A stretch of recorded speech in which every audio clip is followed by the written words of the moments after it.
বরং অনেক মানুষ নেক আমল করে জাহান্নামেও যেতে হবে। রাসূলুল্লাহ সাল্লাল্লাহু আলাইহি ওয়াসাল্লাম বলেন, কিয়ামতের দিন আল্লাহ তাআলা সর্বপ্রথম 3 শ্রেণীর মানুষের হিসাব গ্রহণ করবে। 1 নাম্বার, আল্লাহ তাআলা একজন শহীদকে ডাকবেন। শহীদ রক্তাক্ত অবস্থায় আল্লাহর সামনে উপস্থিত হয়ে যাবে। আল্লাহ তাআলা জিজ্ঞাসা করবে, কি অবস্থা তোমার, রক্তাক্ত কেন? ওই লোকটা বলবে, আল্লাহ আপনার দ্বীন আপনার জমিনে প্রতিষ্ঠা করার জন্য কাফেরদের বিরুদ্ধে যুদ্ধ করতে করতে নিজের জীবনটাকে উৎসর্গ করে দিয়েছি। আল্লাহ তাআলা বলবে, গোলাম ঠিক আছে, কিন্তু কোন উদ্দেশ্যে করছো? লোকটা বলবে, আল্লাহ আপনার সন্তুষ্টির জন্য করেছি। আল্লাহ তাআলা বলবেন, না বান্দা, তুমি মিথ্যা বলতেছো, কারণ আমি আল্লাহ তোমার অন্তরের খবর জানি। আমাদের অন্তরের খবর আমার কাছের লোক পাশের লোক জানে না, কিন্তু অন্তরের খবর যিনি জানেন তিনি কে? আল্লাহ তাআলা বলেন, নবীকে আপনি বলে দেন, কুল ইন তুখফু মা ফি সুদুরিকুম আও তুবদুহু ইয়ালামুল্লাহ। নবীকে আপনি বলে দেন, তোমরা কোনটা গোপন করো কোনটা প্রকাশ করো কেউ জানে না, জানে কে? আল্লাহ তাআলা বলবে, ও আমার গোলাম, আমি আল্লাহ তোমার অন্তরের খবর জানি। তুমি আমার সন্তুষ্টির জন্য জিহাদ করো না, তুমি জিহাদ করেছো যাতে করে দুনিয়ার মানুষ তোমাকে বীর বলে। তুমি জিহাদ করেছো যাতে করে দুনিয়ার মানুষ তোমাকে বাহবা দেয়, তোমাকে বাহাদুর বলে, তোমার প্রশংসা করে, তোমার নাম হয়। ও আমার গোলাম, যে উদ্দেশ্যে তুমি জিহাদ করেছো দুনিয়ায় তুমি তার প্রতিদান পেয়ে গেছো। আজকে আমি আল্লাহর তরফ থেকে তোমার জন্য কিছু নাই, তুমি চলে যাও, তোমার ঠিকানা হলো চিরস্থায়ী জাহান্নাম। আল্লাহ তাআলা দ্বিতীয়ত একজন দানবীরকে ডাকবেন।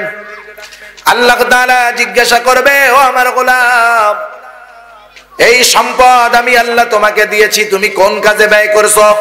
ওই লোকটা বলবে, আল্লাহ আপনার দেওয়া সম্পদ আমি দান করেছি, সদকা করেছি। যার বাড়ি নাই তাকে বাড়ি বানায় দিয়েছি, যার ঘর নাই তাকে ঘর বানায় দিয়েছি। আল্লাহ তাআলা বলবে, এত কষ্টের উপার্জিত সম্পদ কেন তুমি দান করেছো? আল্লাহ তাআলা বলবে, আল্লাহ আপনার সন্তুষ্টির জন্য দান করেছি। ওই লোকটা বলার পর আল্লাহ বলবে, না বান্দা, না না, আমি আল্লাহ তোমার অন্তরের খবর জানি। তুমি দান করেছো যাতে করে দুনিয়ার মানুষ তোমাকে দানবীর বলে, সমাজ সেবক বলে, গরিবের বন্ধু বলে, এই জন্য দান করেছো। সুতরাং যে উদ্দেশ্যে দান করেছো দুনিয়ায় তুমি তা পেয়ে গেছো। আজকে আমি আল্লাহর তরফ থেকে তোমার জন্য কিছু নাই, তুমি চলে যাও, তোমার ঠিকানা হলো চিরস্থায়ী জাহান্নাম। তৃতীয়তে আল্লাহ তাআলা একজন কারি সাহেবকে ডাকবে, আলেমকে ডাকবে। আল্লাহ তাআলা জিজ্ঞাসা করবে, এত কষ্ট করে কেন ইলম অর্জন করছো? ওই লোকটা বলবে, আল্লাহ আপনার সন্তুষ্টির জন্য ইলম অর্জন করেছি। আল্লাহ বলবে, না বান্দা, না, তুমি মিথ্যা বলতেছো। তুমি ইলম অর্জন করেছো যাতে করে দুনিয়ার মানুষ তোমাকে আলেম বলে, হাফেজ বলে, কারি বলে, মুফতি বলে, মুহাদ্দিস বলে, শাইখুল হাদিস বলে, আল্লামা বলে, বড় বক্তা বলে, মুফাসসির বলে। যে উদ্দেশ্যে ইলম অর্জন করেছো দুনিয়ায় তুমি তা পেয়ে গেছো। আজকে আমি আল্লাহর তরফ থেকে তোমার জন্য কিছু নাই, তুমি চলে যাও, তোমার ঠিকানা হলো চিরস্থায়ী জাহান্নাম। ওয়াল আসর ইন্নাল ইনসানা লাফি খুসর। আল্লাহ রাব্বুল আলামিন সর্বপ্রথম সময়ের কসম খেয়েছেন, সময়ের কসম। কোন কোন মুফাসসির বলেন এটা দ্বারা উদ্দেশ্য আসরের সময়ের কসম। কোন কোন মুফাসসির বলেন না, এটার দ্বারা গোটা সময়ের কসম। আল্লাহ রাব্বুল আলামিন বান্দাকে যখন কিছু বলতে চান, বান্দাকে যখন কিছু আদেশ করেন, কোনো কিছুর গুরুত্ব বোঝাতে চান, আল্লাহ তাআলা কসম যদি খান ওই কথার যেমন গুরুত্ব, কসম যদি নাও খান ওই কথার সমান গুরুত্ব। যেমন দুনিয়ার মধ্যে আমি আমার কথাকে মানুষের সাথে বলার সময় ওই কথার প্রতি দৃঢ় বিশ্বাস যেন আসে, এই জন্য মানুষ কথা বলার সময় অনেক সময় কসম করে, করে না? প্রথম একটা কথা বলে বিশ্বাস না করলে কসম করে, আর মানুষও যখন স্বাভাবিকভাবে বলে ওই কথা বিশ্বাস না করে যদি কসম খায় সেই কথার প্রতি মানুষের বিশ্বাসটা একটু বেশি হয়। কিন্তু আল্লাহ রাব্বুল আলামিন বিশ্বাস অবিশ্বাসের কারণে কসম করেন নাই। আল্লাহ তাআলা আমাদেরকে ওই সময়ের কসম খেয়েছেন এই কারণে, মূলত সময়ের গুরুত্বটা আল্লাহ আমাদেরকে বোঝাতে চান। সময়ের কত গুরুত্ব, সময়ের কত দাম। কারণ এই দুনিয়ায় আমরা এসেছি অল্প কিছু সময় নিয়ে। রূহের জগতে আমরা ছিলাম কত বছর আল্লাহ সেইটা ভালো জানেন। হয়তো লক্ষ লক্ষ বছর রূহের জগতে ছিলাম, আবার এখন আমরা দুনিয়ার মধ্যে আছি, দুনিয়া থেকে চলে যাব, কবরের বাসিন্দা হব। মারা যাওয়ার পর কিয়ামত পর্যন্ত যেই সময়কাল, এটাকে বলা হয় আলমে বরজখ। কিয়ামতের দিন যতদিন পর্যন্ত মানুষকে পুনরায় পুনরুত্থিত না করা হবে, কিয়ামতের দিন পর্যন্ত সময়টা হলো আলমে বরজখ। কতদিন কতকাল এটার মূল হিসাব আমাদের জানা নাই। কারণ সর্বশেষ যেই ব্যক্তি মারা যাবে তারও 40 পর কিয়ামত হবে। সর্বশেষ ব্যক্তির মৃত্যুর 40 পর, এর দ্বারা কি 40 দিন, 40 বছর না 40,000 বছর, মূল উদ্দেশ্য আল্লাহ ভালো জানেন। কিন্তু দেখেন এরপরে কিয়ামতের পর যেই ফয়সালা হবে, কেউ হয়ে যাবে চিরস্থায়ী জান্নাতি, কেউ হয়ে যাবে চিরস্থায়ী জাহান্নামী। ঠিক না? মুমিন পাপীরা হয়তো পাপের কারণে শাস্তি ভোগ করার পরে জাহান্নাম থেকে আবার জান্নাতে আসবে, কিন্তু সর্বশেষ যারা জাহান্নামী, ঈমান নাই, বেঈমান, চিরস্থায়ী জাহান্নামী। আর ঈমানদার যারা জান্নাতি হবে তারা চিরস্থায়ী জান্নাতি হয়ে যাবে। জান্নাতে কতকাল থাকবে? অনন্তকাল, অনন্তকাল। বেঈমান জাহান্নামে কতদিন থাকবে? অনন্তকাল। এই যে আপনাদের সামনে 4টা কালের কথা বললাম, 4 ধরনের সময়ের কথা বললাম। একটা হলো রূহের জগৎ, আর একটা হলো দুনিয়ার জগৎ, আর একটা হলো আলমে বরজখ, মৃত্যু পরবর্তীকালীন, কিয়ামত পূর্ববর্তীকালীন সময়, আর সর্বশেষ হলো জান্নাত অথবা জাহান্নামের কাল। বলেন তো এই 4টা সময়ের মধ্যে একটা মানুষ সবচাইতে কম সময়ে কোন জায়গায় থাকে? কোন জায়গায়? দুনিয়ায়। রূহের জগতে কত বছর হিসাব নেই, কিন্তু দুনিয়ার জগতের একটা হিসাব আছে। কেউ 60 বছর, কেউ 70 বছর, কেউ 40 বছর, কেউ 50 বছর। সেঞ্চুরি পূরণ করা টাফ ব্যাপার, ঠিক কিনা বলেন? 60, 70, 80 এর বেশি যাওয়া খুব কঠিন। দুনিয়ার সময়ের কসমটাই আল্লাহ তাআলা করেছেন। এই জন্য মুফাসসিরিনে কেরাম বলেন সময়টা আসরের হোক আর যে কোনো সময়ের হোক, মূল উদ্দেশ্য হলো আল্লাহ তাআলা কিয়ামতের দিনের কসম করেন নাই। যেই সময়ের কসম করেছেন সেই সময়টা হলো দুনিয়ার সময়। কারণ প্রতিটা মানুষের কাছে সবচাইতে দামি সময় হলো দুনিয়ার সময়। কারণ দুনিয়ার 60 বছর, 70 বছর এই সময়ের আমল, এই সময়ের কর্ম, তার পরবর্তী অনন্তকাল তার সাথে কেমন আচরণ হবে, সে কেমন থাকবে, এটা নির্ভর করতেছে এই অল্প সময়ের উপরে, ঠিক কিনা? এজন্য আল্লাহ তাআলা বলেন ওয়াল আসর, সময়ের কসম। আল্লাহ তাআলা সময়ের গুরুত্ব আমাদেরকে বোঝানোর জন্য সময়ের কসম করে বললেন ইন্নাল ইনসানা লাফি খুসর। আল্লাহ তাআলা বলেন নিশ্চয়ই সমস্ত মানুষ ক্ষতিগ্রস্ত, সব মানুষ ক্ষতিগ্রস্ত।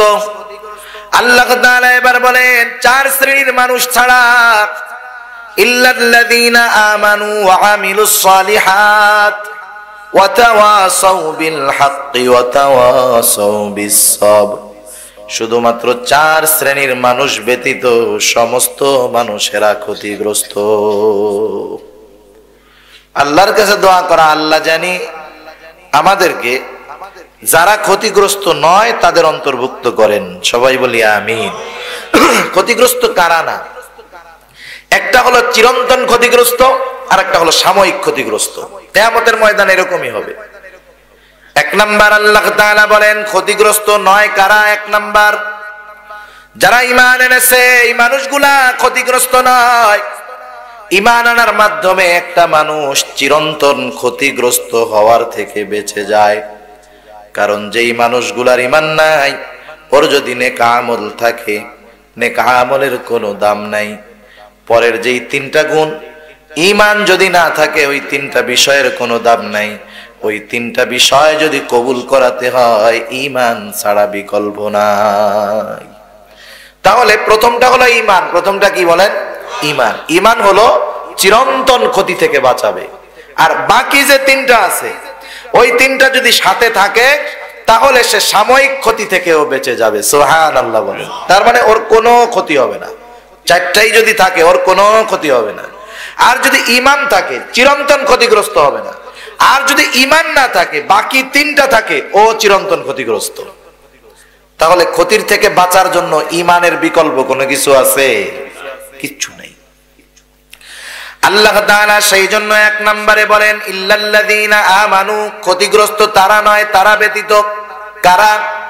আল্লাযীনা আমানু, যারা ঈমান এনেছে। ঈমান যারা বিশ্বাস স্থাপন করেছে। কিসের উপরে বিশ্বাস স্থাপন করেছে? প্রতিটা মুমিনের জানার প্রয়োজন, আমি কিসের উপরে বিশ্বাস স্থাপন করলাম। সেই জন্য ঈমান কিসের উপরে আনলাম এগুলা জানার দরকার। যেমন আমরা সহজে সবাই জানি ইসলামের ভিত্তি হলো পাঁচটি। কয়টি? পাঁচটি। বলেন তো ঈমানের ভিত্তি কয়টি? পাঁচটি। ঈমানদার ঈমানের ভিত্তি জানে না। সবাই জানে ইসলামের ভিত্তি পাঁচটি, কিন্তু ঈমানের ভিত্তি অনেক ঈমানদার জানে না, তাহাজ্জুদ গুজারিও জানে না। ঈমানের ভিত্তি হলো ছয়টি। কয়টি? ছয়টি। মক্তবে পড়ছেন কারা কারা? একটু হাত উঁচু করেন তো। মক্তবে যারা নিচে আছে না কারা? মক্তবে সকালবেলায় মক্তব হয় না? সিলেট অঞ্চলে তো মক্তব আছে, পড়ছেন সবাই? অনেকেই তো পড়ে নাই মক্তবে, হাত নামান। আমরাও ছোটবেলায় মক্তবে পড়েছি, এখন অনেক এলাকায় মক্তব নাই। মক্তবের মধ্যে আমাদেরকে যেই শিক্ষাগুলা দেওয়া হতো, মূলত এই শিক্ষাগুলা ছিল দুনিয়ার সবচাইতে দামি শিক্ষা। কারণ ওই শিক্ষা, ওই বিশ্বাস আমাকে চিরন্তন ক্ষতির থেকে বাঁচাতো। আমরা যখন মক্তবে সকালবেলায় গিয়া কায়দা, সিপারা, আমপারা, কোরআন শরীফ পড়া দিতাম, এরপরে সবাইকে এক জায়গায় বসাইয়া আমাদেরকে কিছু জিনিস মুখস্থ করানো হতো। কালিমায়ে তাইয়্যিবা মুখস্থ করানো হতো, কালিমাগুলা মুখস্থ করানো হতো।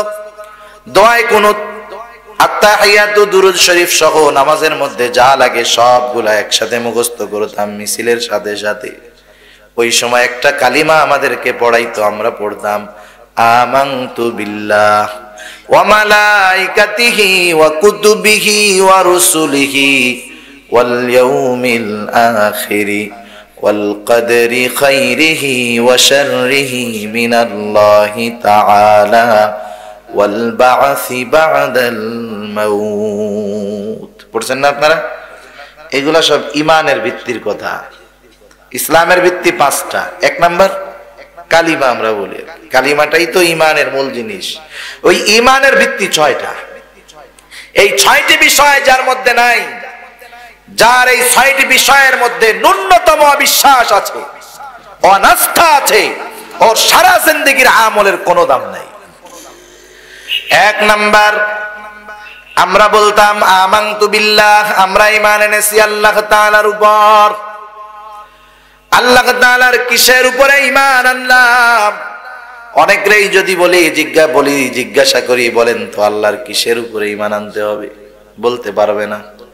অথচ একজন ঈমানদারের এগুলা জানা ফরজ, নাইলে সে তার ঈমানকে কিভাবে হেফাজত করবে। এক নাম্বার ঈমান এনেছি আল্লাহর উপরে। আল্লাহর কিসের উপরে ঈমান আনবো? আল্লাহর জাতের উপরে ঈমান এনেছি, আল্লাহ তাআলার সিফাতের উপরে ঈমান এনেছি, আল্লাহ তাআলার কুদরত, ক্ষমতা, সব কিছুর উপরে ঈমান এনেছি। এই সবগুলার উপরে যদি ঈমান সমান হারে না হয়, তাহলে ওই ঈমান আল্লাহর কাছে কবুল হবে না। কাফেররাও কিন্তু আল্লাহর উপরে ঈমান আনছে, জানেন? মক্কার মুশরিক যারা ছিল, ওরা আল্লাহর জাতের উপরে ওদের ঈমান ছিল। আমার বানানো কথা না, এটা আল্লাহই বলছে। আল্লাহ তাআলা বলেন ওয়ালাইন সাআলতাহুম মান খালাকাস সামাওয়াতি ওয়াল আরদা লায়াকুলুন্নাল্লাহ। আল্লাহ রাব্বুল আলামিন বলেন, নবী হে, আপনি যদি তাদেরকে জিজ্ঞাসা করেন মান খালাকাস সামাওয়াতি ওয়াল আরদ, আপনি যদি তাদেরকে জিজ্ঞাসা করেন তারা কারা, মক্কার মুশরিকেরা, আপনি যদি তাদেরকে জিজ্ঞাসা করেন মান খালাকাস সামাওয়াতি ওয়াল আরদ, আসমান এবং জমিনের স্রষ্টা কে, বলেন তো কে? আরো জোরে বলেন কে? আল্লাহ তাআলা বলেন লায়াকুলুন্নাল্লাহ, অবশ্যই অবশ্যই তারা বলবে আসমান এবং জমিনের স্রষ্টা আল্লাহ। মক্কার মুশরিকরা বলতো যে আল্লাহ আসমান জমিনের স্রষ্টা। এরপরে আল্লাহ তাআলা আরো এক জায়গায় বলেন ওয়ালাইন সাআলতাহুম মান নাযালা মিনাস সামাই মাআ ফাআহইয়া বিহিল আরদা বা'দা মাউতিহা লায়াকুলুল্লাহ। আল্লাহ তাআলা বলেন, নবীকে আপনি যদি তাদেরকে জিজ্ঞাসা করেন মান নাযালা মিনাস সামাই মাআ, কে আসমান হতে পানি বর্ষণ করে, বর্ষিত পানির দ্বারা মৃত জমিনকে কে পুনরায় পুনরুজ্জীবিত করে। আজকে তো গোটা দুনিয়ার মধ্যে সেচের ব্যবস্থা আছে, পাম্পের ব্যবস্থা আছে, আছে না? যেই এলাকায় পানি নাই, চাষাবাদের জন্য গভীর নলকূপ আছে, ডিপ টিউবওয়েল আছে, বড় মোটর আছে। ১৫০০ বছর আগে মোটর ছিল, ডিপ টিউবওয়েল ছিল। আরব দেশ এরকম নদী নালাও নাই। ওই দেশের মানুষের খাবারের জন্য, চাষাবাদের জন্য আসমানওয়ালা আর আসমানি পানির প্রয়োজন ছিল। কিন্তু ওই মক্কার কুখ্যাত মুশরিক ওই মানুষগুলাও বলতো আসমান হতে পানি আল্লাহই দেন। আল্লাহ তাআলা বলেন, নবী হে, আপনি যদি তাদেরকে জিজ্ঞাসা করেন মান নাযালা মিনাস সামাই মাআ, কে আসমান হতে পানি বর্ষণ করে, শুধু তাই নয়, যেই জমিন শক্ত হয়ে যায়, ফেটে যায়, চৌচির হয়ে যায়, ওই মাটি যত ভালো হোক, যদি শক্ত হয়, কাদা না হয়, ওর মধ্যে যত ভালো চারা দেওয়া হোক না কেন, গজাবে নাকি? গজাবে? গজাবে না। শক্ত মাটি চাষই তো করা যাবে না। আল্লাহ তাআলা বলেন ফাআহইয়া বিহিল আরদা বা'দা মাউতিহা, ওই পানির দ্বারা কে মৃত জমিনকে পুনরায় জীবিত করে। যেই জমিনটা শক্ত, ফেটে চৌচির হয়ে যায়, ওটা হলো মৃত জমিন। আর যেই জমিনটা নরম কাদা, সেটা হলো জীবিত জমিন, কারণ তার মধ্যে ফসল উৎপন্ন হয়। আল্লাহ তাআলা বলেন, কে এই চাষাবাদের অনুপযুক্ত মরা জমিনটাকে চাষাবাদের জন্য জীবিত করে তোলে। কাফের মুশরিকেরা ওদের দেবদেবীর কথা বলবে না, ওরা বলবে লায়াকুলুন্নাল্লাহ, অবশ্যই অবশ্যই মক্কার মুশরিকেরাও বলবে আসমান হতে পানি বর্ষণ করেন আল্লাহ।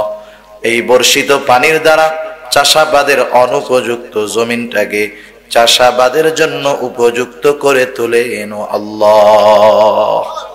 কেমন বিশ্বাস আল্লাহর জাতের উপরে, মানে আমার অভিজ্ঞতার আলোকে বলতেছি, আল্লাহর জাতের উপরে মক্কার মুশরিকদের যে বিশ্বাস ছিল, আমাদের দেশের অনেক মুমিনের সেই বিশ্বাস নাই। কারণ কি জানেন? আপনাদের এলাকায় তো সেচ সিস্টেম নাই, আমাদের এলাকায় আছে সেচ সিস্টেম, মানে মেশিন দিয়ে পানি দিতে হয়। বৃষ্টি নামে না, ইরির ক্ষেত ফেটে চৌচির হয়ে গেছে, পানি না দিলে ফসল হবে না, ফসলগুলো মারা যাবে। প্রত্যেকটা কৃষক প্রতিদিন 2, 4, 10 বার ওই মেশিনওয়ালার বাড়িতে দৌড়ায়, যায় খালি কই তাড়াতাড়ি মেশিনটা ছাড়স না কে, সব তো শেষ। ও যতবার মেশিনওয়ালার কাছে গেছে, অতবার যদি আল্লাহর কাছে বলতো, মনে হয় আসমানের পানি আল্লাহ বর্ষণ করে দিত। কেমন বিশ্বাস ছিল আল্লাহর জাতের উপরে।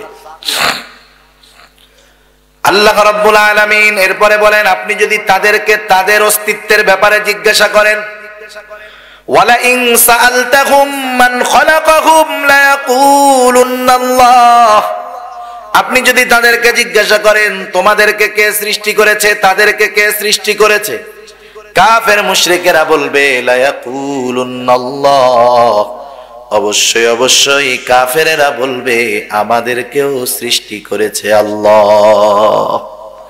আল্লাহর জাতের উপরে ঈমান, এটা কাফেরদেরও ছিল, মুশরিকদের ছিল কড়া বিশ্বাস। কিন্তু এই খ্রিস্টানেরা আল্লাহর সাথেও শিরিক করত, এরাও আল্লাহর সাথে শিরিক করত।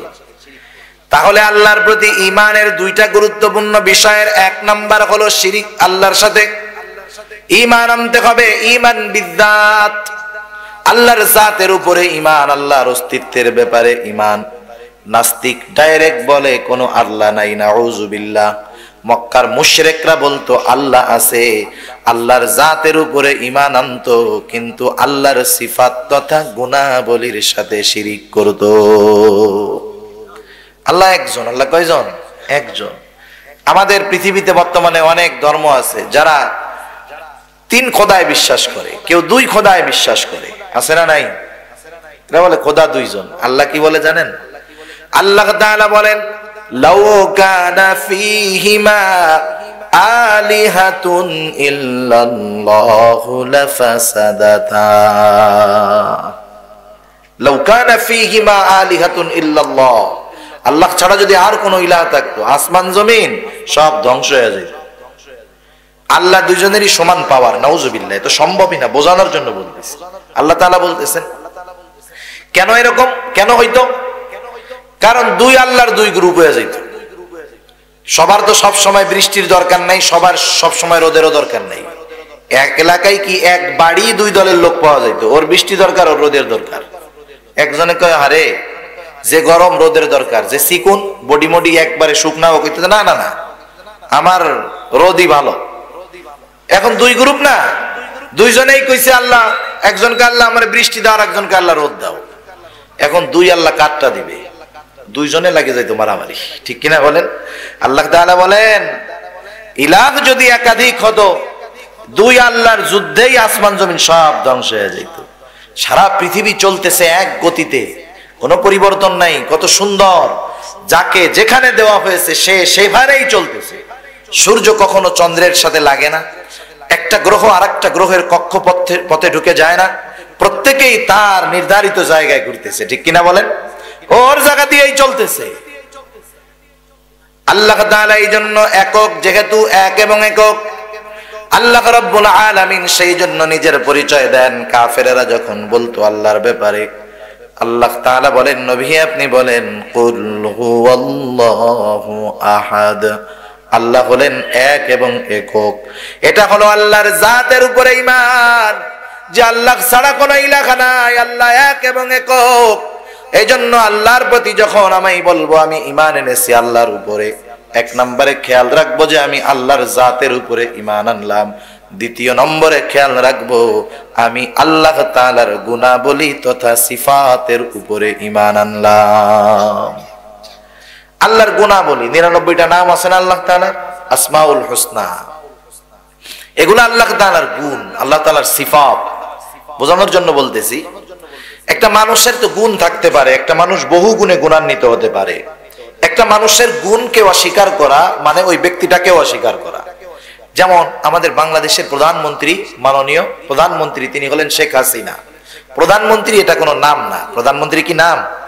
এটা একটা গুণ, এটা একটা পদ, একটা পদবী। এখন কেউ যদি বলে আমি প্রধানমন্ত্রীকে মানি কিন্তু শেখ হাসিনারে আমি মানি না, কি হবে? যিনি প্রধানমন্ত্রী তিনি শেখ হাসিনা, যিনি শেখ হাসিনা তিনি প্রধানমন্ত্রী। শেখ হাসিনাকে অস্বীকার করা মানে প্রধানমন্ত্রীকে অস্বীকার করা, প্রধানমন্ত্রীকে অস্বীকার করা মানে শেখ হাসিনাকেই অস্বীকার করা, একটা আর একটার সাথে জড়িত, ঠিক না? এখন আল্লাহ তাআলা তো আল্লাহ, আল্লাহর সিফাত আছে, গুণ আছে। আল্লাহর গুণ কি? আল্লাহ রাব্বুল আলামিন হলেন খালেক, আল্লাহ হলেন মালিক, আল্লাহ হলেন রহমান, আল্লাহ হলেন রাজ্জাক, আল্লাহ হলেন রহিম, আল্লাহ তাআলা হলেন আলিমুল গায়ব। এইরকম আল্লাহ রাব্বুল আলামিনের 99টা গুণবাচক নামের কথা আমরা জানি। কোন একটা মানুষ যদি এই 99টা সিফাত থেকে একটার প্রতি অবিশ্বাস আনে, সে কেমন জানি আল্লাহর উপরেই অবিশ্বাস আনলো। এখন সমস্যাটা তো এই জায়গায়, উপমহাদেশের মুসলমান অধিকাংশ ক্ষেত্রে আল্লাহ দুইজন বলে না, কিন্তু আল্লাহর যে সিফাত এর সাথে শিরিক করে, ঠিক কিনা বলেন? একদল মানুষ বলে আল্লাহ একা আলিমুল গায়েব না, আছে না একদল মানুষ, এরা বলে আমাদের নবীও গায়েব জানে, আমাদের পীর সাহেব গায়েব জানে, আমাদের বাবা গায়েব জানে, আছে না নাই? কিন্তু আল্লাহ তাআলা কি বলেন শুনে নাও, লাউ কানা ফীহিমা আলিহাতুন ইল্লাল্লাহু লাফাসাদাতা, একাধিক ইলাহ যদি হতো আসমান জমিন তো ধ্বংস হয়ে যাইতো। আরো শুনে নাও, আল্লাহ তাআলা এক এবং একক, শুধু তাই নয়, আল্লাহ রব্বুল আলামিন এই আসমান জমিনের সব খবর একমাত্র আল্লাহ তাআলাই জানে। আল্লাহ তাআলা বলেন, কুল্লা ইয়ালামু মান ফিস সামাওয়াতি ওয়াল আরদিল গায়বা ইল্লাল্লাহ, লা ইয়ালামু, কেউ জানে না, মান ফিস সামাওয়াতি ওয়াল আরদ, আসমান জমিনের গায়েবের খবর কেউ জানে না, ইল্লাল্লাহ, শুধু কে জানে? জোরে বলেন, আল্লাহ জানে। নবীজি গায়েব জানে না, কারণ একজনকে আল্লাহর গুণাবলীর সাথে মিলায়ে দেওয়ার মানেই তাকে সম্মানিত করা হয় না। কথায় কথায় আসতো তাই বলি, আমার নাম যিনি উপস্থাপনা করলেন উনি বললেন শাইখুল হাদিস। শাইখুল হাদিস তো আমি না, আমি যেটা না সেটা আমাকে বলা মানে আমারে সম্মানিত করা না, এটা আমাকে অপমানিত করা। আমরা মনে করি আল্লামা লাগাই দিচ্ছেন নামের সাথে, আল্লামার সোজা অর্থ মহা জ্ঞানী, অনেক বিষয়ে যার জ্ঞান, আপনি তো মহব্বত করে লাগাই দিচ্ছেন। কিন্তু যেই ব্যক্তির ন্যূনতম বোধ শক্তি আছে, ওকে যদি তার যোগ্যতার উপরে আপনি কোনো পদ দিয়ে ডাকেন, ও অপমানিত বোধ করবে। সবাই তো আর সমান না, বোঝানোর জন্য বলতেছি আর কি। আমাদের দেশে রিক্সাওয়ালা আছে না, রিক্সা চালায়, যে ব্যক্তি পায়ে প্যাডেল মেরে রিক্সা চালায় তার কত কষ্ট। দুপুরবেলা রিক্সা চালায় যাচ্ছে, গরমের মধ্যে কষ্টকর বিষয়, বাসায় ফিরতেছে, আপনি তাকে হাসি মুখে ডাক দিলেন, ওই পাইলট দাঁড়াও। রিক্সাওয়ালার মধ্যে যদি ন্যূনতম জ্ঞান থাকে, বুঝ থাকে আর কি, ও আপনারে প্রথমেই বলবে, ভাই চালাই রিক্সা, পাইলট বললেন না, লজ্জা দিয়েন না। আপনি যদি তাকে ওয়াজ করেন যে না মিয়া, একজন পাইলট নামের আগে লাগানোর জন্য কত কিছু দরকার হয় তুমি জানো, 50 লাখ খরচ কইরাও পাইলট হইতে পারে না, আর তুমি রিক্সা চালাও ডাকলাম পাইলট। ও বলবে, ভাই এইটাই তো, চালাই রিক্সা, রিক্সাওয়ালা কইয়েন, কষ্ট নাই, পাইলট কইয়া লজ্জা দিয়েন না। তার মানে ব্যক্তি যেমন তার পদের সাথে মিল থাকার দরকার, আমি যেটা না সেটা আমাকে বলা, আমাকে খুশি করা না, বরং আমারে অপমান করা। কারণ অপমান করা এটা শুধু গরম ভাষা আর শক্ত কথার দ্বারা না, মিষ্টি কথা দিয়েও অপমান করা যায়, যায় কি যায় না? সেজন্য আমরা এই বিষয়গুলো খেয়াল রাখবো। ওরা আবেগে দিয়ে বসতে, বলে বসতে না যাই না, কিন্তু আমার মনে আসলো তাই কথাটা বলে দিলাম আর কি। এখন নবীজিকে আমরা মহব্বত করি, ওনারা মহব্বতে হয়তো বলছে, নবীজিকে আমরা মহব্বত করি, ভালোবাসি, এর অর্থ এমনটা নয় আল্লাহর যেই পাওয়ার সেটা নবীর সাথে যোগ করে দিতে হবে। নবীজিকে ভালোবাসতে গিয়া আলিমুল গায়েব বলার কোনো সুযোগ নাই। কেউ যদি নবীজিকে ভালোবেসে আলিমুল গায়েব বলে, সে নবীর বড় দুশমন, ঠিক কিনা বলেন? নবীজিকে ভালোবাসতে গিয়া আলিমুল গায়েব কেন বলবা? নবীজিকে যদি ভালোবাসতে মন চায়, নবীর আদর্শে আদর্শিত হয়ে যাও। কিন্তু তোমাদের মধ্যে নবীর আদর্শ নাই, খালি মারামারি করবা আমরা কেন নবীজির আলিমুল গায়েব বলি না, এটা নিয়ে। নবী যদি আলিমুল গায়েব হইতেন, আর একটা বিষয় বলার দরকার, কথা বুঝতেছেন আপনারা? কষ্ট হইতেছে না তো? একটা হলো ইলম, আর একটা হলো খবর। একটা হলো জ্ঞান, আর একটা হলো খবর। জ্ঞান এক জিনিস, খবর আর এক জিনিস। কিছু কিছু ক্ষেত্রে মানুষের অজানা জ্ঞান খবরের মাধ্যমে তার জানা হয়। যেমন বাংলাদেশে একটা ঘটনা ঘটছে, এটা আপনি জানেন না, আমি জানি, ওইটার জ্ঞান আমার কাছে আছে। আমি যখন আপনাকে ওই জ্ঞানের খবর দিব, তখন আপনি ওইটা সম্পর্কে জানবেন, এর আগে জানতে পারবেন না। নবীজির কাছে আছে গায়েবের খবর, গায়েবের ইলম না। গায়েবের ইলম, গায়েবের জ্ঞান আল্লাহ তাআলার কাছে। আর আল্লাহ তাআলা নবীজিকে খবরের মাধ্যমে যেই জ্ঞানের ইলম দিবেন, ওটাই শুধু নবীজির কাছে আছে। তাহলে নবীজি ভবিষ্যৎবাণী যতগুলা করেছেন, কার হুকুমে করেছেন? কারণ নবী দ্বীনের ব্যাপারে যে কথা বলেন, দ্বীন সম্পৃক্ত যে কোনো বিষয় নবীজি বলেন, যেমন কিয়ামতের আলামত গুলো আমাদেরকে নবী জানাইছেন, এগুলা দ্বীনের অংশ। নবী রাসূলগণ দ্বীনের যেই কথাগুলা বলেন নিজের থেকে বলেন না। আল্লাহ তাআলা বলেন ওয়া মা ইয়ানতিকু আনিল হাওয়া ইন হুয়া ইল্লা ওয়াহয়ুন ইউহা। নবীজি নিজের থেকে কিছু বলেন না, নবীজি যা বলেন তা হলো ওহী। কারণ ওহীটা দুই প্রকার, গোটা দুনিয়ার মুফাসসিরিনে কেরাম একমত ওহী দুই প্রকার। একটা হলো ওহিয়ে মাতলু আর একটা হলো ওহিয়ে গায়রে মাতলু। ওহিয়ে মাতলু এটা হলো কোরআনুল কারীম, এর শব্দ অর্থ বিন্যাস সব আল্লাহ তাআলার পক্ষ থেকে। ওহিয়ে মাতলু নবীজির গায়রে মাতলু, নবীজির যত হাদিস সবগুলা ওহিয়ে গায়রে মাতলু। ওগুলার শব্দ বিন্যাস যদিও নবীর, কিন্তু ওই কথাগুলার মূল নির্দেশনা ভাব হলো আল্লাহর। এটা ওহীর আর একটা প্রকার। সেই জন্য ওহী আল্লাহর পক্ষ থেকেই আসে। এই যে দ্বীনের কথাগুলা, এগুলাও আল্লাহর পক্ষ থেকে নবীজি জানছেন, তাই জানাইছেন। এ কথার দ্বারা এটা বলার সুযোগ নাই নবী তো কিয়ামতের ভবিষ্যৎবাণী দিয়ে গেছেন। গায়েব না জানলে কেমনে দিলেন? আমার আল্লাহ আমার নবীজিকে গায়েবের খবরগুলা জানাইছেন, এই জন্য নবীজি আমাদেরকে জানাতে পেরেছে। তাহলে নবীজির কাছে আছে গায়েবের খবর, আর আল্লাহ হলো গায়েবের ইলমের একমাত্র মালিক, ঠিক কিনা? নবীজিকে আলিমুল গায়েব না বললে এতে নবীজির সম্মান কমবে না, বরং বললে আরো কমানো হবে। যদি নবীজির কাছে গায়েবের ইলম থাকতো তাহলে রাসূলুল্লাহ সাল্লাল্লাহু আলাইহি ওয়াসাল্লামকে কেউ বিষ পান করাইতে পারতো না। নবীজি জানতে পারতো যে সামনেই যে দেখা যাইতেছে বিষ, কিন্তু নবীজি তো গায়েবে জানেন না। সেজন্য আল্লাহ তাআলার যেই সিফাত, এইগুলা যদি কেউ কোনো মানুষের সাথে লাগায় দেয়, ওই ব্যক্তি কেমন জানি আল্লাহর বিরোধিতা করে। আবার দেখেন কিছু ক্ষমতা আছে আল্লাহ তাআলার, এই ক্ষমতাগুলা যখন কোনো মানুষের কাছে আছে বলে আমরা মনে করি, এই ক্ষেত্রে আল্লাহ তাআলার গুণাবলীর উপরে ঈমান আনা হয় না, শিরিক করা হয়। আল্লাহর জাতের সাথে শিরিক যেমন, আল্লাহর সিফাতের সাথে শিরিক তেমন। আল্লাহ তাআলা জাতের দিক দিয়ে যেমন এক ও একক, আল্লাহ তাআলার যতগুলা সিফাত আছে ওই সিফাতগুলার ক্ষেত্রেও আল্লাহ তাআলা এক ও একক। এখন বলেন তো দুনিয়ার মধ্যে সন্তান দেওয়ার ক্ষমতাটা কার? আল্লাহর। সিলেটে চট্টগ্রামে মাজারগুলার মধ্যে বড় একটা অংশ যাই এই আশায় ওদের ছেলে মেয়ে কিছু হয় না। কিছু মানুষ দেয় খালি মাইয়া হয়, পোলা হয় না, যায় না এরকম? যায় বিভিন্ন জায়গায় মানত করে, কেউ গাছের সাথে সুতা বাঁধে। চট্টগ্রামে আছে এক মাজার, গাছের সাথে সুতা বাঁধে। আমি ছোটবেলায় একবার গেছি, বুঝি নাই তো, আলাদা হয়েছি। এখন ওই জায়গার লোকজন মূল ধান্দা হলো সুতা বেচতে হবে। মূল ধান্দা কি? সুতা বেচতে হবে, আর 1 টাকার সুতা 20 টাকা বিক্রি করবে, এ হলো মূল ধান্দা। হ্যাঁ, এখন সুতা তো দিচ্ছে, আমি কি ছোটবেলায় বুঝি নাই? আমি নিয়ত করে করে গাছের লগে সুতা বাঁধছি, একটাও পূরণ হয় নাই। বোঝেন অবস্থা কি? ব্যবসা করে বলে। এখন দেখেন মাজারে যায় সন্তানের জন্য, কিন্তু আল্লাহ কি বলেন?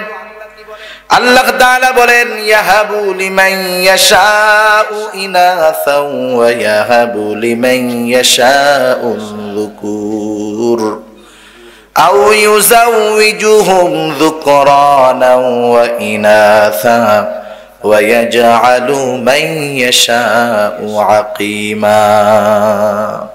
আল্লাহ তাআলা চান, যাকে চান তাকে কন্যা সন্তান দেন, যাকে চান তাকে ছেলে সন্তান দেন। আল্লাহ তাআলা যাকে চান একাধিক দেন, আল্লাহ তাআলা যাকে চান তাকে আল্লাহ তাআলা বান্দা বানায় রাখেন। সেই জন্য সন্তান দেওয়ার যেই কুদরত ক্ষমতা, এটা কার? এগুলার প্রতি আমাদেরকে যথাযথ ঈমান আনতে হবে। রাজ্জাক হলেন আল্লাহ। যদি দুনিয়ার মানুষ কোনো আসবাব অথবা কোনো ব্যক্তিকে রিজিক দাতা মনে করে, কেউ যদি তার চাকরিকে রিজিক দাতা মনে করে, কেউ যদি তার ব্যবসাকে রিজিকের মূল উৎস মনে করে, কেউ যদি তার শ্রমকে রিজিকের মূল উৎস মনে করে, সে রাজ্জাকের সাথে শিরিক করলো। একটা করে যদি বলি অনেক লম্বা হয়ে যাবে। সেই জন্য আমি যখন বলেছি আমানতু বিল্লাহ আমি আল্লাহর জাতের উপরেও ঈমান এনেছি, আমি আল্লাহর যত গুণাবলী সিফাত সবগুলোর উপরেও ঈমান এনেছি। দুইটার দিকেই খেয়াল রাখতে হবে। শুধু বললাম আল্লাহ একজন, এতটুকু শেষ না। আল্লাহর যত সিফাত আছে, যত ক্ষমতা আছে, আল্লাহর জাতের উপরে যেমন ঈমান বিশ্বাস এনেছি, সব গুণাবলীর উপরে তেমন ঈমান আনতে হবে। ঠিক কিনা বলেন? এই যে যারা মাজারে যায়, কবরে সেজদা দেয়, মাজারে মানত করে, মুশরিক শিরিক করতেছে, এই মানুষগুলারে আপনি যদি যাই বলেন যে আল্লাহ দুইজন, ও মানবে? কল্লা ফালায় দিবে আপনার। কত বড় সাহস, আল্লাহ দুইজন বলিস, অথচ একটু আগে মাজারে সেজদা দিয়ে ঈমানটা রেখে আসছে। ঠিক কিনা বলেন? মানুষগুলা বোঝে নাই। এই জন্য এক নাম্বার ঈমান এনেছি আল্লাহর উপরে, তার মানে আল্লাহর জাত সিফাত ক্ষমতা সব কিছুর উপর। আল্লাহর সাথে যদি কেউ শিরিক করে, আল্লাহ কেমন বেজার হয়ে যায়।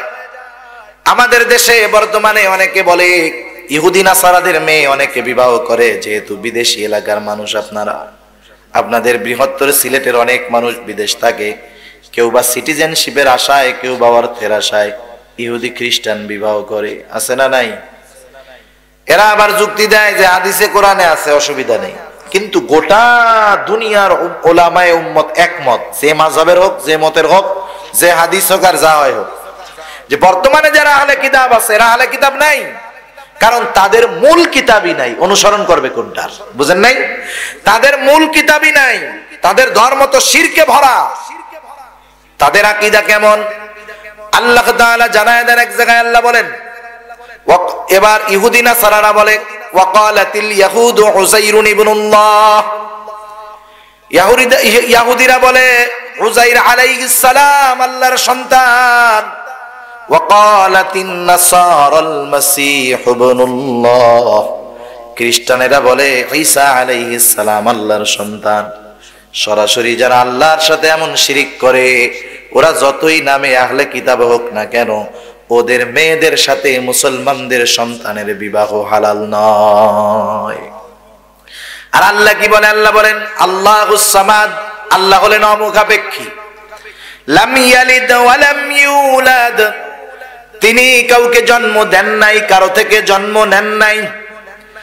আর খ্রিস্টান ইহুদিরা বলে আল্লাহর ছেলে আছে, ঈসা আলাইহিস সালাম আল্লাহর ছেলে, উযাইর আলাইহিস সালাম আল্লাহর ছেলে। সেই জন্য বুঝতে হবে ওদের সাথেও কিন্তু সম্পর্কের কোনো সুযোগ নাই। আল্লাহ রব্বুল আলামিন এইভাবে গোটা কোরআনুল কারীমের মধ্যে অনেক জায়গায় আমাদেরকে জানায় দিয়েছেন আল্লাহর প্রতি ঈমানটা কিভাবে আনার দরকার। আর আল্লাহর সাথে যদি কেউ শিরিক করে, তার জাতের সাথে করুক আর সিফাতের সাথে করুক, গুণাবলীর সাথে করুক, আল্লাহ তাআলা প্রচন্ড রাগান্বিত হন। আল্লাহ তাআলা বলেন ইন্নাশ শিরকা লাযুলমুন আযীম, আল্লাহ বলেন শিরক হলো মহা অন্যায়, মস্ত বড় জুলুম হলো শিরক। আমরা মনে করি জুলুম মানে আরেকজন একজনের টাকা জোর করে খেয়ে ফেলছে, সম্পদ দখল দিয়েছে, টাকা নিয়ে দেয় না, এটাই মনে হয় জুলুম। না না, প্রতিটা পাপ হলো জুলুম। আল্লাহ বলেন সবচাইতে বড় জুলুম হলো আমি আল্লাহ রব্বুল আলামিনের সাথে শিরিক করা। আল্লাহ বলেন আমি আল্লাহ যদি চাই সব গুনাহ মাফ করে দিব, কিন্তু কেউ যদি শিরিক করে, তাওবা না করে, তার ঠিকানা হয়ে যাবে জাহান্নাম। আল্লাহ রাব্বুল আলামিন বলেন ইন্নাল্লাহা লা ইয়াগফিরু আন ইউশরাকা বিহি ওয়া ইয়াগফিরু মা দুনা যালিকা লিমান ইয়াশা। আল্লাহ তাআলা এই শিরকের ব্যাপারে কেমন কঠোর। সেই জন্য ঈমানের প্রথম ভিত্তি, আমি ঈমান এনেছি আল্লাহ তাআলার উপর, আল্লাহর জাতের উপর, সিফাতের উপর, কুদরতের উপর, ক্ষমতার উপর। দুই নাম্বার আমরা বলি ওয়া মালাইকাতিহি, ঈমান এনেছি ফেরেশতাগণের উপর। আমাদের দেশে এটা নিয়ে বেশি সমস্যা নাই, এতটুকু বিশ্বাস রাখতে হবে প্রধান ফেরেশতা হলো চারজন। কয়জন? জিবরাইল আলাইহিস সালাম, ইসরাফিল আলাইহিস সালাম, মিকাইল আলাইহিস সালাম। আর প্রতিটা মানুষের কাছে জীবনে একবার তার অন্তিম অবস্থার খবর নিয়ে আসবে হযরত আজরাইল আলাইহিস সালাম। ফেরেশতাদের ব্যাপারে আর একটু আকীদা যে তারা সকল প্রকার পাপ থেকে মুক্ত। আল্লাহ তাআলা তাদেরকে ওইভাবেই সৃষ্টি করেছেন, তারা আল্লাহর আদেশের আজ্ঞাবহ, আল্লাহ যেটা আদেশ করেছেন সেটাই করে, যেটা নিষেধ করেছেন সেটা থেকে বিরত থাকে। তৃতীয় বিষয় ঈমান এনেছি, আমরা পড়েছি সকাল ছোটবেলায়, ওয়া কুতুবিহি, কিতাব সমূহের উপরে ঈমান আনলাম। পড়ছি না আমরা? আল্লাহ তাআলা যেই কিতাবগুলা নাজিল করেছেন, স্বাভাবিকভাবে বলা হয় 104 খানা, 100 খানা ছোট সাহিফা, ছোট কিতাব, 4 খানা বড় কিতাব, তাওরাত, জাবুর, ইনজিল আর হলো কোরআন। কিন্তু এই জায়গায় যেই বিষয়টা খেয়াল রাখার দরকার, 103 খানা কিতাবের উপরে ঈমান এক রকমের, আর কোরআনুল কারীমের উপরে ঈমান আনার। কোরআনের প্রতিও যদি বাকি 103 খানার মতো ঈমান থাকে, কাজ হবে না। কারণ বাকি যত কিতাব এগুলা আল্লাহ নাজিল করেছেন, ঠিক কিনা বলেন? ওইগুলা আল্লাহ নাজিল করেছেন, এটা অন্তরে বিশ্বাস করলেই যথেষ্ট হয়ে গেল।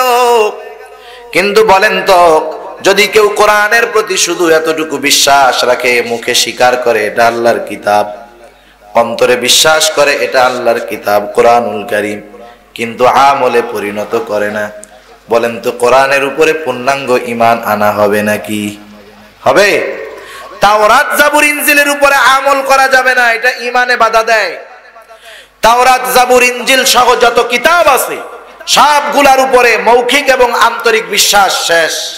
কিন্তু কোরআনের ক্ষেত্রে মৌখিক বিশ্বাস, আন্তরিক বিশ্বাস এবং আল্লাহর হুকুম আহকাম, কোরআনের কথাগুলোর উপরে আমলে পরিণত করে দেওয়া হবে। তাই না হইলে ওয়া কুতুবিহি, কিতাব সমূহের উপরে ঈমান পরিপূর্ণ হবে না। এরপরে 4 নম্বরে আমরা বলেছি ওয়া রুসুলিহি, রাসূলগণের উপরে ঈমান আনলাম। যত নবী রাসূলগণ এসেছেন দুনিয়ায়, তাদের উপরে ঈমান একরকম, কিন্তু আমার আপনার নবী সাইয়্যিদুল কাউনাইন, রাহমাতুল লিল আলামিন, ইমামুল মুরসালিন, মুহাম্মাদুর রাসূলুল্লাহ সাল্লাল্লাহু আলাইহি ওয়াসাল্লামের উপরে ঈমান আনা আরেক রকম। অন্যান্য বাকি সব নবীর উপরে এতটুকু বিশ্বাস যথেষ্ট, তারা আল্লাহর রাসূল, তারা আল্লাহর নবী, তাদের কারো উপরে কিতাব নাজিল হয়েছে, এতটুকু বিশ্বাস যথেষ্ট। কিন্তু আমার আপনার নবীর উপরে যদি ঈমানের পরিপূর্ণতা আনতে হয়, শুধু মৌখিক আর আন্তরিক বিশ্বাসের দ্বারা হবে না, নবীজির সুন্নাতের উপরেও আমল করতে হবে, ঠিক কিনা বলেন? নবীর আদর্শকে গ্রহণ করতে হবে, নবীর সুন্নাতের অনুসরণকারী হতে হবে, তাহলে নবীজির উপরে পূর্ণ ঈমান আনা হবে। এরপরে আমরা বলেছি ওয়াল ইয়াউমিল আখির, কিয়ামতের দিনের উপরে ঈমান আনলাম। এরপরে বলেছি ওয়াশআল কদরি খাইরিহি ওয়া শাররিহি মিনাল্লাহি তাআলা, তাকদীরের ভালো মন্দ আল্লাহর তরফ থেকেই হয়, এটার উপরে ঈমান আনলাম। ওয়াল বাসি বাদাল মাউত, মৃত্যুর পরে পুনরায় জীবিত হতে হবে, এটার উপরে ঈমান আনলাম। যদিও 7টা বাক্য, এই জায়গায় মূল হলো 6টা। আখিরাতের মধ্যে এই কবর জগৎ অন্তর্ভুক্ত। এই 6টা বিষয়ের উপরে একটা মানুষ যখন পরিপূর্ণভাবে বিশ্বাস আনবে, ঈমানের পরিপূর্ণতা কিভাবে আসে? আইম্মায়ে সালাস, ইমাম আহমদ, ইমাম শাফিঈ, ইমাম মালিক রাহিমাহুমুল্লাহ, তারা বলেন ঈমান 3টা বিষয়ের সমন্বয় হলো ঈমান। এই 3টা বিষয়ের সমন্বয় যখন ঘটবে, ঈমানের মধ্যে তখন পরিপূর্ণতা আসবে। এই সবগুলা বিষয়ে প্রথম মুখে স্বীকৃতি দিতে হবে, ইকরার বিল লিসান, জবানের স্বীকৃতি দিতে হবে, তাসদিক বিল জানান, আন্তরিক বিশ্বাস স্থাপন করতে হবে। আর যেই বিষয়গুলা আমলে পরিণত করা সম্ভব, আমাল বিল আরকান, সেই বিষয়গুলা আমলে পরিণত যখন মানুষ করবে, ওই মানুষটাই তখন পরিপূর্ণ ঈমানদার হবে। আমাদের অবস্থা কি? আমরা জানি, বিশ্বাস করি, মানি, এর এক শ্রেণীর লোক। জানে, বিশ্বাস করে, মানে। কিছু মানুষ আছে জানে, মৌখিক স্বীকৃতি দেয়, আন্তরিক বিশ্বাস করে, কিন্তু আমল করে না। আছে না নাই এরকম? বলেন। অনেক মানুষ আছে জানে নামাজ ফরজ, মুখ দিয়ে কয় হ্যাঁ ফরজ, অন্তরে বিশ্বাস করে ফরজ, কিন্তু নামাজ পড়ে না। আছে না নাই? ও ঈমানদার, কিন্তু পরিপূর্ণ ঈমানদার হইতে পারে নাই। তা যাই হোক, আলোচনা লম্বা হয়ে যাচ্ছে। আল্লাহ রাব্বুল আলামিন বলেন ওই মানুষগুলা ক্ষতিগ্রস্ত নয়, এক নাম্বার, যারা ঈমান এনেছে, ঈমান আনার কারণে তারা চিরন্তন ক্ষতি থেকে বেঁচে গেল। সেই জন্য ঈমান হলো সবচাইতে বড় সম্পদ, কারণ ঈমানের মাধ্যমেই মানুষ জান্নাতে যাবে। ঈমান কেমন দামি সম্পদ, মুসলিম শরীফের একটা হাদিস আপনাদের খেদমতে পেশ করলে বুঝতে সহজ হবে। রাসূলুল্লাহ সাল্লাল্লাহু আলাইহি ওয়াসাল্লাম আমাদেরকে জানায় দিয়েছেন ঈমানের কেমন দাম। কারণ একটা মানুষ তার গোটা সম্পদের হিসাব করে তার দামটা নির্ণয় করতে পারে, ঠিক না? যেমন গাড়ি বাড়ি জমি জাতি সব কিছু একসাথে হিসাব করার পর সে একটা অর্থের মান বের করতে পারে যে আমার গোটা সহায় সম্পত্তির মালিক 5 কোটি, দাম 5 কোটি টাকা হবে, 10 কোটি টাকা হবে। পরিমাণের উপরে নির্ভর করে দাম বের করা যায়, মূল্য বের করা যায়। যেমন বাজারে গেলে কিছু কিনতে যান, চাল ডাল তেল যাই কিনেন, ওজনের মাধ্যমে পরিমাপের মাধ্যমে কতটুকু পরিমাণ ওইটুকুর অনুযায়ী দাম বের করা যায়, ঠিক না? রাসূলুল্লাহ সাল্লাল্লাহু আলাইহি ওয়াসাল্লাম আমাদেরকে ঈমানের দাম জানায় দিছে। ঈমানের কেমন দাম? রাসূলুল্লাহ সাল্লাল্লাহু আলাইহি ওয়াসাল্লাম বলেন, কারো অন্তরের মধ্যে যদি জবের দানা পরিমাণ কল্যাণ থাকে, অর্থাৎ ঈমান থাকে, এই লোকটা যদি পাপের কারণে জাহান্নামী হয়, ঈমানের কারণে সে চিরস্থায়ী ক্ষতির থেকে বেঁচে গেছে, কিন্তু ঈমানটা কম। নবীজি আমার বলেন, এই লোকটার অন্তরের মধ্যে যদি ওই জবের দ্বারা পরিমাণ কল্যাণ তথা ঈমান থাকে, আর ওই লোকটা যদি পাপের কারণে জাহান্নামী হয়, কিন্তু ওই লোকটা তো জবের দানা পরিমাণ ঈমানের মালিক।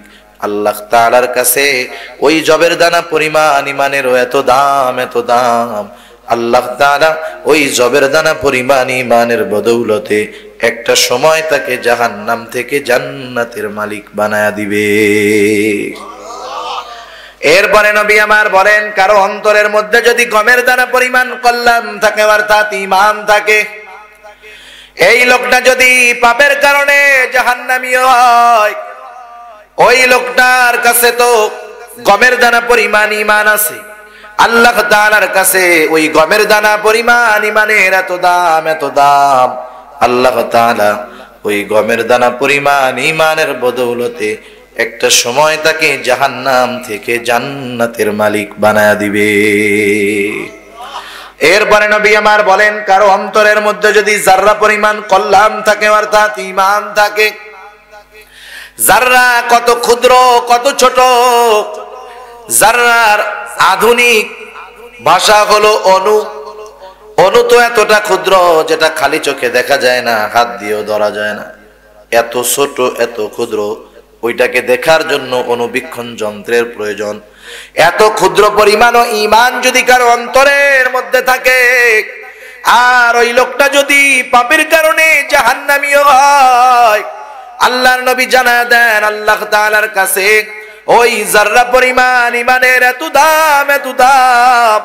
আল্লাহ তাআলা ওই যাররা পরিমাণ ঈমানের বদৌলতে একটা সময় তাকে জাহান্নাম থেকে জান্নাতের মালিক বানায়া দিবে। যেই লোকটা সবচাইতে ছোট জান্নাতের মালিক হবে, নবীজি আমার বলেন তার জান্নাতের পরিধি হবে এই দুনিয়ার 10 গুণ। সুবহানাল্লাহ কোন। আল্লাহ যদি চায় তার গোলামকে এই দুনিয়ার 10 গুণ পরিমাণ একটা জান্নাত দিবে, জায়গায় শর্ট পড়বে নাকি? আজকে তো বিজ্ঞান এই কথা স্বীকার করতে বাধ্য হয়ে গেছে। প্রথম আসমানের নিচে আল্লাহ তাআলা এত জায়গা রাখছে, তার বান্দাকে মোহাব্বত করে দুনিয়ার 10 গুণ পরিমাণ নয়, 100 গুণ পরিমাণও এক একটা জান্নাত যদি আল্লাহ এক একজনকে দেয়, প্রথম আসমানের নিচের জায়গা শেষ হবে না। কত সুবিশাল এই আকাশ! বিজ্ঞান প্রথম বলে পৃথিবীর আকাশ, আকাশ কয়, এর পরেরটারে কি কয়? মহাকাশ। মহাকাশের পরে ওরা আর তো খুঁজে পায় না, কয় মহাশূন্য। কি বলে? মহাশূন্য। তার মানে প্রথম আকাশের শেষ সীমান্তে বিজ্ঞান এখন পর্যন্ত পৌঁছাইতে পারে নাই, কোনোদিন পারবেও না। আল্লাহ তাআলা কি এরকম একটা আকাশ বানাইছে নাকি? একটা আকাশ না, এরকম 7টা আকাশ আল্লাহ তাআলা সৃষ্টি করেছে। প্রথম আসমানের উপর আরেকটা আছে, ওইটা এটার চাইতে আরো বড়। আল্লাহ তাআলা বলেন আল্লাযী খালাকা সাবআ সামাওয়াতিন তিবাকা, সপ্ত আকাশ আল্লাহ তাআলা সৃষ্টি করেছেন। আল্লাহ তাআলা চাইলে জান্নাতের বিনিময়ে এর চাইতে বড় জান্নাত দিলেও জায়গার অভাব পড়ে যাবে? অভাব পড়বে না। ঈমান আল্লাহর কাছে এত দাম, তাহলে দেখেন দুনিয়ার 10 গুণ পরিমাণ একটা জান্নাতের দাম বেশি না যাররা পরিমাণ ঈমানের দাম বেশি? সেজন্য বুঝতে হবে, আল্লাহ বলেন ক্ষতিগ্রস্ত তারা নয়, তারা চিরন্তন ক্ষতির থেকে বেঁচে গেল যাদের কাছে কি আছে? যাররা পরিমাণ হলেও ঈমান আছে, ঠিক না? সেজন্য আল্লাহ বলেন ক্ষতিগ্রস্ত তারা নয়। 1 নাম্বার, যাদের কাছে ঈমান আছে, যারা ঈমান এনেছে, ঈমানদার। 2 নম্বর, কারা ক্ষতিগ্রস্ত নয়? ঈমানের সাথে যদি বাকি 3টা গুণ থাকে তাহলে সে চিরস্থায়ী ক্ষতির থেকে বেঁচে যাবে। আর যদি ঈমান থাকে বাকিগুলা না থাকে তাহলে সে চিরস্থায়ী ক্ষতির থেকে বেঁচে যাবে। আর যদি ঈমান থাকে বাকিগুলা না থাকে তাহলে সে সাময়িক ক্ষতির সম্মুখীন হবে। আল্লাহ তাআলা এরপরে বলেন দ্বিতীয় গুণ, ইল্লাল্লাযীনা আমানু ওয়া আমিলুস সালিহাত, যেই মানুষগুলা আমলে সালেহ করে। আল্লাহ তাআলা শুধু আমলের কথা বলেন নাই, ইল্লাল্লাযীনা আমানু ওয়া আমিলু, আল্লাহ এতটুক বলেন নাই, আল্লাহ বলছেন আমিলুস সালিহাত, আমলে সালেহ। তার মানে শুধু আমল আর আমলে সালেহ এই দুইটার মধ্যে অবশ্যই পার্থক্য আছে। সব নামাজ আমল হইতে পারে, সব নামাজই আমল, কিন্তু সব নামাজ আমলে সালেহ না। সব দান আমল, কিন্তু সব দান আমলে সালেহ না।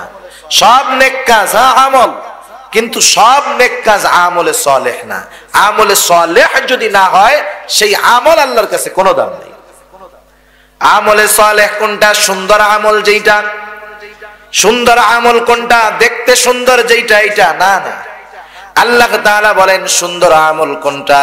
যেই আমলের মধ্যে ইখলাস আছে, যেই আমলের মধ্যে আল্লাহর সন্তুষ্টি উদ্দেশ্য হয়, যেই আমলের মধ্যে নবীজির তরিকা পাওয়া যায়, সেই আমলটাই হলো আমলে সালেহ।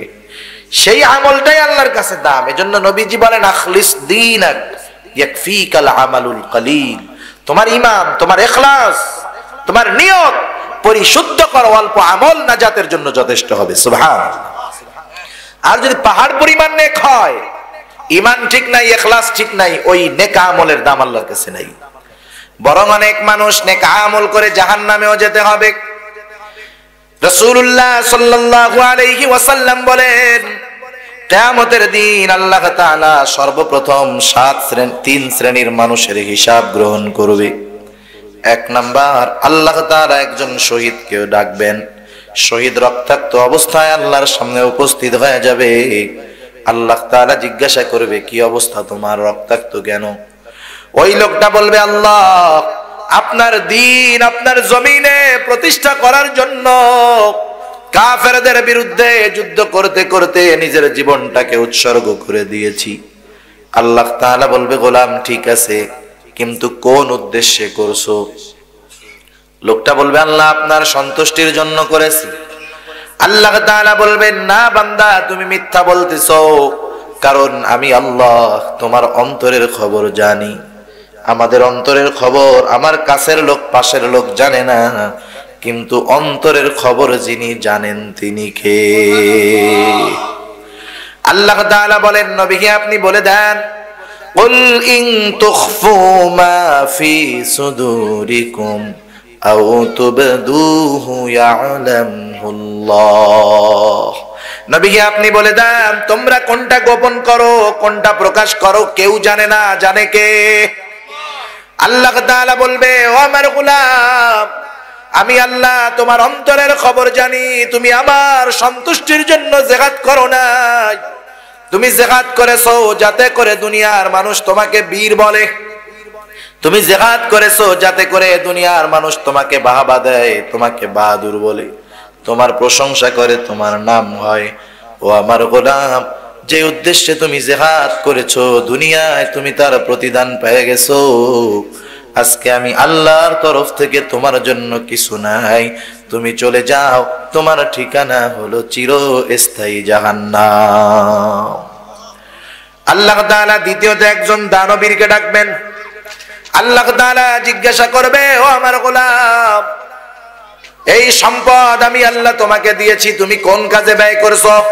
ওই লোকটা বলবে, আল্লাহ, আপনার দেওয়া সম্পদ আমি দান করেছি, সদকা করেছি। যার বাড়ি নাই তাকে বাড়ি বানায় দিয়েছি, যার ঘর নাই তাকে ঘর বানায় দিয়েছি। আল্লাহ তাআলা বলবে, এত কষ্টের উপার্জিত সম্পদ কেন তুমি দান করেছো?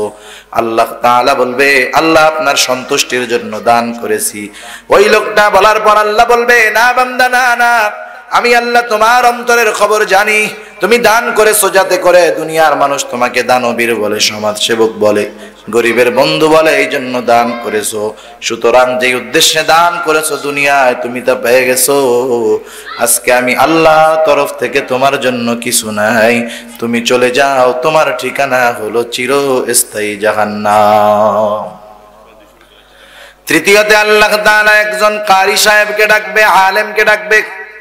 আল্লাহ তাআলা জিজ্ঞাসা করবে, এত কষ্ট করে কেন ইলম অর্জন করছো? ওই লোকটা বলবে, আল্লাহ, আপনার সন্তুষ্টির জন্য ইলম অর্জন করেছি। আল্লাহ বলবে, না বান্দা, না, তুমি মিথ্যা বলতেছো। তুমি ইলম অর্জন করেছো যাতে করে দুনিয়ার মানুষ তোমাকে আলেম বলে, হাফেজ বলে, কারি বলে, মুফতি বলে, মুহাদ্দিস বলে, শাইখুল হাদিস বলে, আল্লামা বলে, বড় বক্তা বলে, মুফাসসির বলে। যে উদ্দেশ্যে ইলম অর্জন করেছো দুনিয়ায় তুমি তা পেয়ে গেছো। আজকে আমি আল্লাহর তরফ থেকে তোমার জন্য কিছু নাই, তুমি চলে যাও, তোমার ঠিকানা হলো চিরস্থায়ী জাহান্নাম। চিন্তা করেন, এমন তিনটা বড় আমল করার পরেও জান্নাতে যাইতে পারে নাই, কারণ ইখলাস ঠিক নাই, ঠিক কিনা বলেন? সেই জন্য সব আমল আমলে সালেহ না। আল্লাহ তাআলার কাছে আমল কবুল হবে তার সন্তুষ্টি, রাসূলের তরিকা যদি এই দুইটা জিনিস না থাকে, আমলের কোনো দাম নাই। আল্লাহ তাআলার কাছে বান্দার সব আমল হাজির করা হবে, আল্লাহর সামনে বান্দার সব আমল উপস্থিত করা হবে। আল্লাহ তাআলা শুধু সেই আমলগুলা কবুল করবে যেই আমলগুলা ইখলাসওয়ালা ছিল। আল্লাহ তাআলা বলেন, ওয়াকাদিমনা ইলা মা আমিলু মিন আমালিন ফাজআলনাহু হাবাআম মানসুরা। ব্যাংকের মধ্যে যখন এক বান্ডিল টাকা দেওয়া হয়, মেশিন আছে, দেখছেন নি? টাকা গোনার মেশিন। আপনি যদি জাল টাকা দেন, মেশিনে ধরা পড়ে যাবে না? ধরা পড়ে যাবে। ওই জাল টাকা পাওয়ার পরে আপনারা ফেরত দিবে ব্যাংকওয়ালারা, পুড়ায় ফেলবে, ছিঁড়া ফেলবে, মামলাও হয়ে যেতে পারে, ব্যাংকে ফাঁকে দিতে হয়েছে। আল্লাহ তাআলার সামনে বান্দার আমল হাজির করা হবে। আল্লাহ বলেন, শুধু গ্রহণ করা হবে যেগুলা একেবারে ইখলাসওয়ালা আমল, বাকিগুলা আল-হাবাউল মানসুরে পরিণত করা হবে, নিশ্চিহ্ন করে দেওয়া হবে, ধুলায় পরিণত করে দেওয়া হবে। শুধু তাই না, ইবাদত ছোট হোক বড় হোক, ইবাদতের একমাত্র হকদার কে? জোরে বলেন, কে? আল্লাহ। ছোট হোক আর বড় হোক, আল্লাহর উদ্দেশ্য ব্যতীত দুনিয়ার কাউকে খুশি করার জন্য, দেখানোর জন্য ইবাদত করলে ওই ইবাদত বাতিল। হক ছিল আল্লাহর, আরেকজনকে দিছে, না কি কাম করছে, ঠিক না? আল্লাহ তাআলা এবার শাস্তি দিবেন জাহান্নাম। আমল বাতিল, লোক দেখানো ইবাদতের জন্য ছোট শিরক হয়ে গেল, শাস্তি হয়ে গেল জাহান্নাম। সেই জন্য আল্লাহ বলেন, ওয়া আমিলুস সলিহাত, যারা খালেস আমল করে, ইখলাসওয়ালা আমল করে, তারা ক্ষতিগ্রস্তর অন্তর্ভুক্ত নয়। ওয়া তাওয়াসাউ বিল হক ওয়া তাওয়াসাউ বিস সাবর, যারা পরস্পর পরস্পরকে হকের ব্যাপারে উদ্বুদ্ধ করে, উৎসাহ দেয়, হকের কথা বলে, সত্য কথা বলে। আর 4 নম্বর গুণ, হকের পথে থাকতে গেলে, কোরআনের পথে থাকতে গেলে, কারণ কোরআন হলো হক পথের নির্দেশনা আমাদেরকে দিয়ে দেয়, ঠিক না? এখন আমরা যদি পরিপূর্ণ কোরআনের উপরে, হকের উপরে চলতে চাই, বিপদ আছে না নাই? আছে না? কোরআনের কথা বললে বিপদ, কোরআনের পথে চলতে গেলে বিপদ। বিপদ যখন আসে, একজন আর একজনকে কি বলে, বা একটু ধৈর্য ধর না। আল্লাহ বলেন, ওয়া তাওয়াসাউ বিস সাবর, হকের পথে হকের কথা বলতে গিয়ে যখন পরস্পর বিপদের মুখোমুখি হয়ে যায়, পরস্পর পরস্পরকে হক সবরের ব্যাপারে নসিহত করে। আর আল্লাহ তাআলা জানায় দেন, যেই মানুষগুলা সবর করে, দ্বীনের উপরে, সবরের উপরে থাকে, কষ্ট আসার কারণে সবরের উপরে থাকে, তারা একা নয়, আল্লাহ বলেন ইন্নাল্লাহা মাআস সাবিরিন। বলেন এই মানুষগুলা ক্ষতিগ্রস্ত হইতে পারে? পারে না। সেজন্য আল্লাহ তাআলা জানায় দিয়েছেন যে সব মানুষ ক্ষতিগ্রস্ত, কিন্তু এই চারটি গুণে গুণান্বিত মানুষগুলা ক্ষতিগ্রস্ত নয়। এক নাম্বার, যাদের আছে পরিশুদ্ধ ঈমান। দুই নম্বর, যাদের আছে আমলে সালেহ। তিন নাম্বার, যারা পরস্পর নিজেরা হকের কথা বলে, উপদেশ দেয়। চার নাম্বার, বিপদ আসলে সবরের ব্যাপারে একে অপরকে উৎসাহ দেয়। এই গুণগুলা যাদের মধ্যে আছে, আল্লাহ বলেন ওরা দুনিয়ায়ও ক্ষতিগ্রস্ত নয়, আখিরাতেও ক্ষতিগ্রস্ত নয়, বরং এই মানুষগুলাই হলো চূড়ান্ত সফল। ঠিক কিনা বলেন? দুনিয়ার জালেমরা দেখবে যে আমরা এই সবের কারণে ক্ষতির মধ্যে আছি, মাঝে মধ্যে মাইর খাই, কষ্টে আছি, কিন্তু আমার আল্লাহ বলেন ওরা দেখে একটা, আসলে বিষয়টা এটা না। ঠিক কিনা বলেন? ওরা দেখে যে ওরা লাভের মধ্যে আছে, আমরা ক্ষতির মধ্যে আছি, তা না। যারা এই গুণে গুণান্বিত, দুনিয়ায় ছোটখাটো বিপদ আসতেই পারে, কিন্তু চূড়ান্ত ভাবে এই লোকগুলা সফল। আর যারা এই চারটা গুণের মধ্যে নাই, তারাই ক্ষতিগ্রস্ত, তারাই চিরস্থায়ী জাহান্নামের বাসিন্দা। ঠিক কিনা বলেন? আল্লাহ তাআলা আমাদেরকে এই গুণগুলা যথাযথভাবে অর্জন করার তৌফিক দান করুক। সবাই বলি